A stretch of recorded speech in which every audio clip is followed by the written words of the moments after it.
Hey guys, so today I want to do something a little different. I want to do this new series called Vegan Test Kitchen, and what it is pretty much me trying out different types of recipes. I figured I'm going to be doing this stuff anyways, so it would be kind of fun to film it and let you guys see the process, and just so you guys can know that cooking, it doesn't have to be complicated. It doesn't have to be exact measurements. It could just be free-handed, whatever you guys like. It doesn't have to be so complicated. So I thought that I would try out something I've been kind of thinking about doing, and it's a chocolate mousse, a vegan chocolate mousse. So let's get started and see what we can make. So I have some cocoa powder, cinnamon, tofu, some almond butter, tapioca powder, maple syrup, some bananas, and vanilla. Now, I may or may not use all of this. This is just some of the stuff that I thought might work. So I'm just gonna put it together and see what we can make. Either I was gonna have the base of the mousse, the chocolate mousse, as either tofu or bananas. Now tofu would probably give me a lot more silkier, smoother consistency than the banana would. But I think the banana is a lot healthier. So I think we'll try going with the banana today and see how that goes. So I just have a little mini food processor here. And I'm just going to take about one banana. Now you'd probably want a banana way more ripe than this, but this is all I have right now, so it's going to have to do.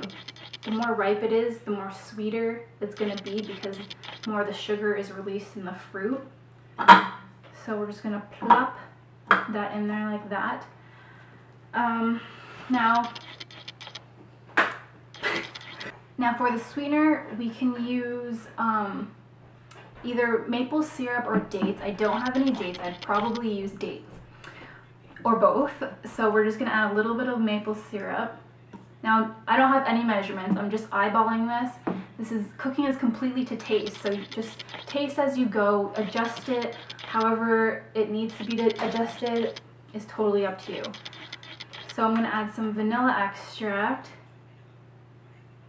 just a tiny bit. I actually don't like adding too much vanilla extract because sometimes you can kind of taste that alcohol taste to it. This is just pure vanilla extract. And this was 100% pure maple syrup. And we're going to add the cocoa powder or cacao powder.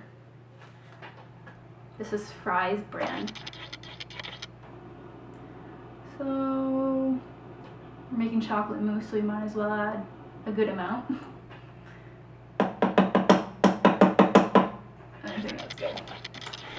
And now, I know that from my vegan mozzarella recipe, I'll link that down below, tapioca starch is a really good way to thicken sauces and get a really bouncy, thick consistency for food. The thing is though, you have to activate it with heat, so if I'm going to use this, then I'm going to have to heat up the mousse on the stove top before I cool it down. So I'm just going to eyeball it here.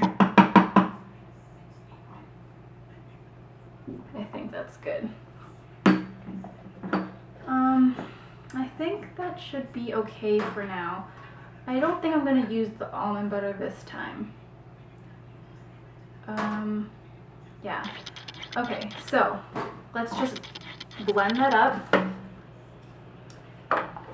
in our little food processor here and see what we get. And like I said, it doesn't matter about measurements, just taste as you go.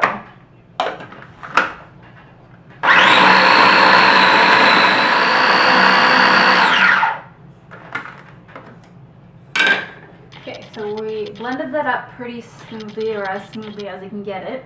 I'm just going to give it a taste to see what I can add. It's very chocolatey, but it's good. Okay. It needs a little bit more sweetness, so I think I'll add some more maple syrup I really wish I had some dates on hand because those are super, super sweet fruits. And it would be awesome for this because bananas and dates are amazing together. So let's blend that up. Taste.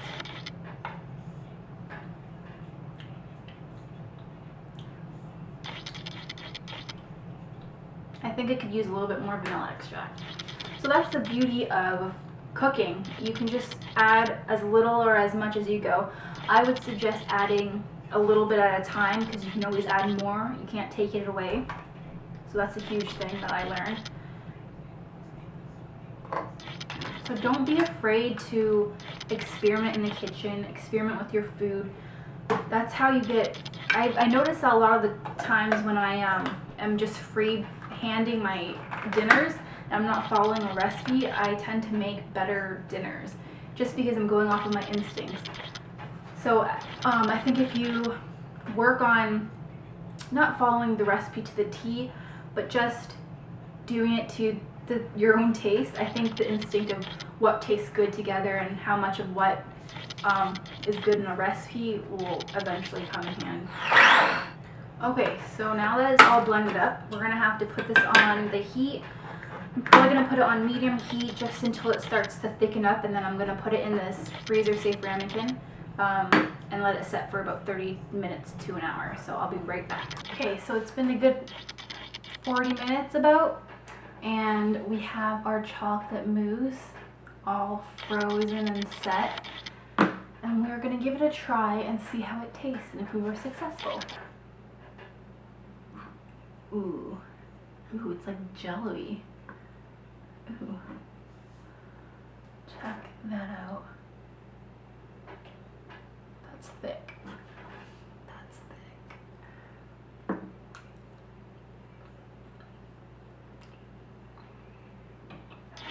Pretty good. I think the banana taste is very overpowering, so I'd probably use the tofu next time because tofu pretty much takes on whatever flavors you put on it.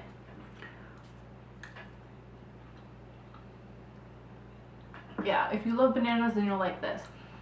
I'd probably add more chocolate. I don't think I added enough chocolate. I think it turned out pretty okay though. I probably wouldn't let it set for that long because it's really jello-y and I kind of want it more creamier. So maybe like 10 or 15 minutes would have been better. Not bad for my first test kitchen, right? So that's what this whole channel is about. It's about making some raw and real recipes right in front of you. It's gonna be hit or miss sometimes, who knows. Maybe you guys can try out this recipe. I'll put the ingredients that I use down below. Maybe you guys can make it better and let me know. So until next time, I'll talk to you guys later. Okay, so as I was cleaning up my work area, I decided to give this another go, and it's actually pretty good because it started to melt a little bit, and I would definitely suggest about 10 minutes at the most in the freezer. It's really good.